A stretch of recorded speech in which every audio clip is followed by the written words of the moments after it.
Pag-usapan natin kung ano yung mga paraan para pabilisin ulit ang mabagal na cellphone. Una ay ang system update. Bago mo gawin, kumonekta ka muna sa Wi-Fi. Madalas, ito ang requirement ng mga cellphone para matapos ang system update ng maayos. Punta ka sa settings, scroll down at hanapin mo ang software update. Select mo lang ang button na software update or download to update or kung ano man ang magpapakitang command button sa cellphone mo. Pangalawa, magbura ka ng browsing history mo. Punta ka sa ginagamit mong browser. Sa akin is Google Chrome yung ginagamit ko, so dito ko na kayo sasampulan. Punta ka sa 3 dots sa taas, select history, or kung meron man sa inyo ng ganitong button, yung diretsyo na sa pag-delete ng browsing history, pwede na yan. So, pindutin natin yung history, pindutin ang delete browsing data, tapos piliin mo na lang yung all time. Pangatlo ay ang pag-uninstall or pagtanggal ng mga hindi ginagamit na apps. Mas maganda kung dito ka sa settings mag-uninstall para makita mo lahat ng mga hidden apps o yung mga hindi nakikita basta-basta sa home screen mo na accidentally na-install ng anak mong maliit or kahit ikaw nang hindi mo namamalayan.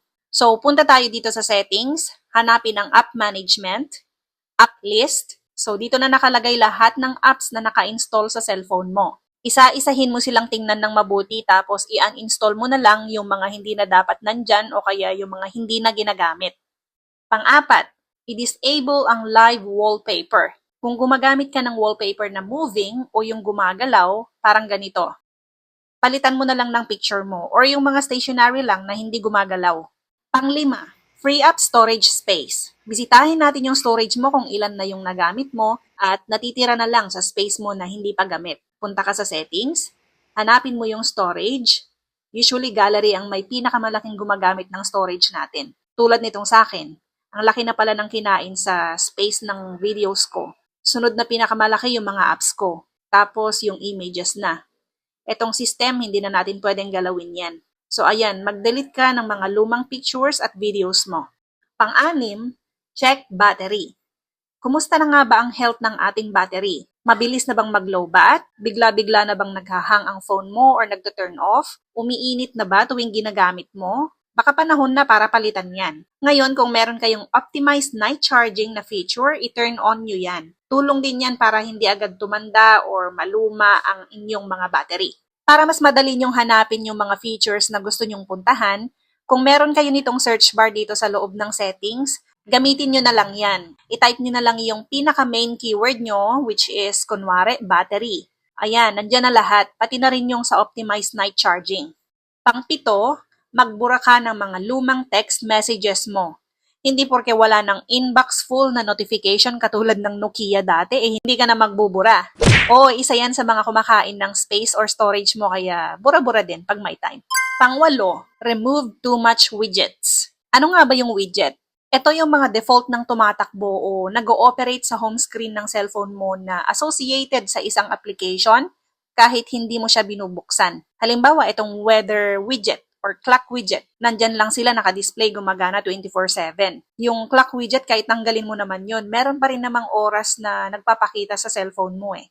Okay, pang-siyam, restart your cellphone. Kailan ba yung huli mong nirestart ang cellphone mo? Importante ding nire-restart ang cellphone paminsan-minsan kasi tao nga kailangan din ng pahinga, machine pa kaya. At saka maganda din na nire-restart ang cellphone, lalo na pagkatapos ng mga update sa mga apps dahil minsan kailangan ng restart para mag-take effect yung mga changes sa mga apps or sa system. Kapag ang system or operating system nga ng cellphone ang nag-update, nagre-restart siya mag-isa. Pansin nyo yon? Kapag nag-update ka ng software mo, after niyang ma-push yung update, like ma-download or ma-install, nagre-restart na siya mag-isa. So ayan, restart din ng cellphone paminsan-minsan. Pindutin mo lang yung power button, tapos ayun, select mo lang yung restart. Panghuli, factory reset. Last resort mo na yan kung wala na talagang pag-asa like hindi na gumagana yung mga nabanggit sa taas. Kung hindi pa rin gumana ang factory reset, baka kailangan mo nang magpalit ng cellphone. Kung gusto mong mag-factory reset, punta ka ulit sa settings, additional settings, scroll down sa backup and reset, erase all data, factory reset.